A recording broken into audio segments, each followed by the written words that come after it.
എന്റെ ട്യൂഷൻ മോനെ ഇങ്ങോട്ടൊന്ന് തിരിഞ്ഞേ. മനുഷ്യനായിരുന്നോ? ഞാൻ വിചാരിച്ച പോലെ പെരിച്ചാഴിയായിരിക്കുമെന്ന്. ആ ഞങ്ങളുടെ വീടിന്റെ അപ്പുറത്തും ഇപ്പുറത്തും 14-15 വയസ്സുള്ള ചെറുതുകളുടെ ബഹളമാണ്. ഞാൻ കുരുത്തം കെട്ടവനെ ഈ പ്രായത്തിൽ ഇങ്ങനെ തുടങ്ങിക്കൂടാ. നീയൊക്കെ എവിടെ ചെന്ന് എത്തുവാടാ? ആട്ടെ, ഇന്നലെ നീ എന്താ ക്ലാസ്സിൽ വരാഞ്ഞത്? ആ, മേലാൽ ഇത് ആവർത്തിക്കരുത്.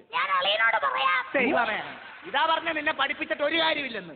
ആ, ഇന്നലെ നമ്മൾ ഇംഗ്ലീഷ് പഠിച്ചില്ലേ? ഇംഗ്ലീഷിൽ എത്ര അക്ഷരമുണ്ട്? 56. 65? എത്ര പറ. എടാ വൃത്തികെട്ടവന് ഇംഗ്ലീഷിലാകെ 26 അക്ഷരമേ ഉള്ളൂ. മനസ്സിലായോ? അതിലിഷ്ടപ്പെട്ട ഒരു അക്ഷരം മോൻ പറഞ്ഞേ. ദൈവമേ, ഏയോ?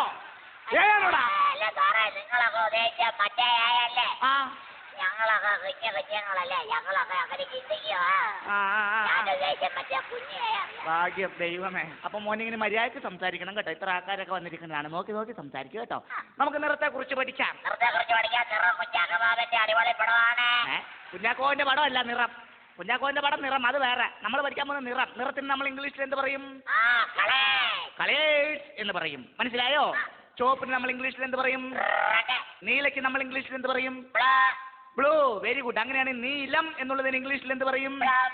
ഒറ്റയ്ക്ക് നിന്റെ ബ്ലൂ ഞാൻ താഴെ ഇടും. ഞാൻ മര്യാദക്ക് നിന്നില്ലെങ്കിൽ കേട്ടോ. ഇനി നമുക്ക് കണക്ക് പഠിക്കാം. നീ കണക്കാ, അതെനിക്കറിയാം. അതല്ല, കണക്ക് പഠിക്കാം എന്നാണ് ഞാൻ പറഞ്ഞത്. കണക്കിന് നമ്മൾ ഇംഗ്ലീഷിൽ എന്ത് പറയും? എന്തെങ്കിലും പറയുമ്പോൾ സ്ഫുടമായിട്ട് പറയണം. മാത്യൂസ് നല്ല കണക്കിന് പറയുന്നത്. കണക്കിന് നമ്മൾ ഇംഗ്ലീഷിൽ പറയുന്നത് മാത്യൂസ്. മനസ്സിലായോ? അത് തന്നെ. മാഷമോനോട് അങ്ങനോട് ചോദ്യം ചോദിക്കട്ടെ. 2 2 4 4 4 8 8 8 16. അങ്ങനെയാണെങ്കിൽ 2986 3824 എത്ര?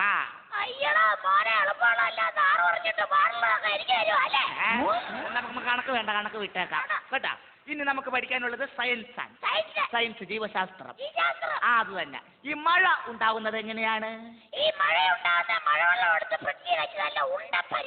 എടാ, മഴ ഉണ്ടാക്കണതല്ല ചോദിച്ചത്. മഴ ഉണ്ടാകുന്നത് എങ്ങനെയാണ്?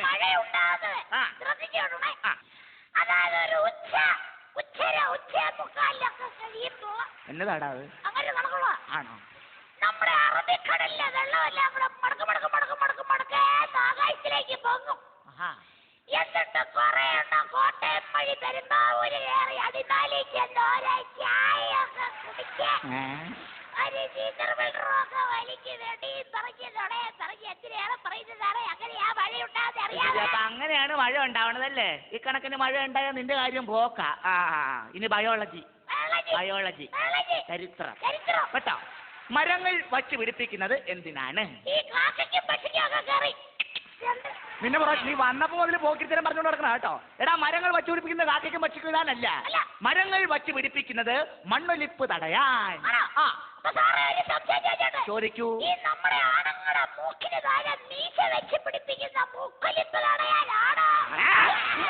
വിവരമില്ലാത്തവനെ ദുഷ്ട, ഇങ്ങനെ മാറിയില്ലടാ ഇങ്ങോട്ട്.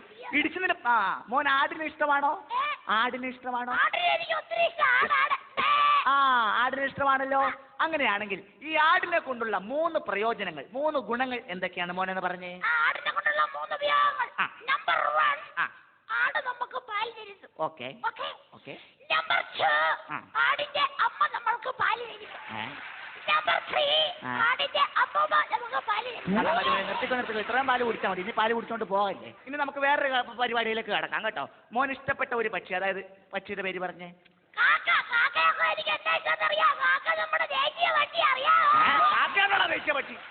ദേശീയപക്ഷിയാണോടാ കാക്ക? സംസ്ഥാന പക്ഷി. ജില്ലാ പഞ്ചായത്തിന്റെ പക്ഷിയാണോടാ കാക്ക?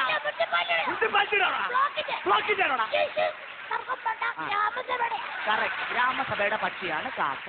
മനസ്സിലായല്ലോ? അങ്ങനെയാണെങ്കിൽ ഈ കാക്കയെ കുറിച്ച് മോൻ 5 വാക്യങ്ങൾ പറഞ്ഞേ. 2 കണ്ണുണ്ട്, 2 കാലുണ്ട്, എടാ പറയുമ്പോ വാക്കുകൾ കറക്റ്റ്. ശുണ്ടല്ല, കാക്കയ്ക്ക് നീണ്ട ഒരു സ്കുണ്ടുണ്ട്. അതെ, വാലുണ്ട്.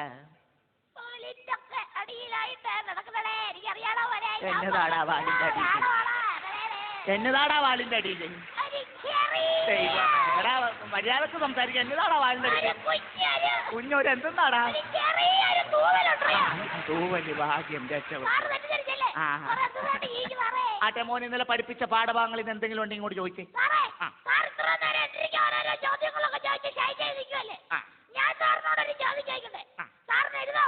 നീ ചോദിക്കണ എന്ത് ഞാൻ നിസ്സാരമായിട്ട് എഴുതി കളയും അപ്പേനെ കൊണ്ട്. സത്യം. ഈ എഴുതിയ എനിക്ക് പറ്റിയില്ലെങ്കിൽ ഈ പണി ഈ നിമിഷം ഞാൻ രാജിവെച്ച് പുറത്തു പോകും. സത്യം. ഇല്ല ഇല്ല. ഒരു കാളവണ്ടിക്കാരൻ കാളയുമായി കോട്ടയത്ത് നിന്നും പത്തനാപുരത്തേക്ക് പോവുകയായിരുന്നു. വഴിയിൽ വച്ച് കാള കളവ് തിരിയാൻ പ്രയാസപ്പെട്ടു. അപ്പോ കാളവണ്ടിക്കാരൻ കാളയോട് കാളേ